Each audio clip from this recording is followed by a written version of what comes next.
पाबंदी के बावजूद मार्को रूबियो चीन कैसे पहुंचे? अरब मीडिया ने दावा किया है कि रूबियो का दौरा चीन एक सिफारती प्रोटोकॉल की बदौलत मुमकिन हुआ है। मार्को रूबियो के नाम को चीनी लफ्ज़ लू से तब्दील करके मार्को लू किया गया है।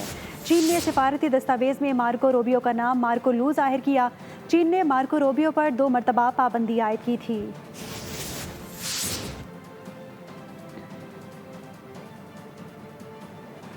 पाबंदी के बावजूद मार्को रूबियो चीन कैसे पहुंचे? अरब मीडिया ने दावा किया है कि रूबियो का दौरा चीन एक सिफारती प्रोटोकॉल की बदौलत मुमकिन हुआ है। मार्को रूबियो के नाम को चीनी लफ्ज़ लू से तब्दील करके मार्को लू किया गया है। चीन ने सिफारती दस्तावेज में मार्को रूबियो का नाम मार्को लू जाहिर किया।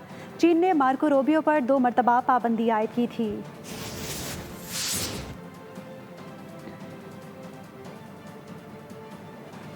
पाबंदी के बावजूद मार्को रूबियो चीन कैसे पहुंचे? अरब मीडिया ने दावा किया है कि रूबियो का दौरा चीन एक सिफारती प्रोटोकॉल की बदौलत मुमकिन हुआ है।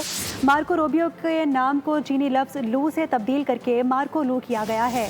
चीन ने सिफारती दस्तावेज में मार्को रूबियो का नाम मार्को लू जाहिर किया। चीन ने मार्को रूबियो पर 2 मरतबा पाबंदी आयद की थी।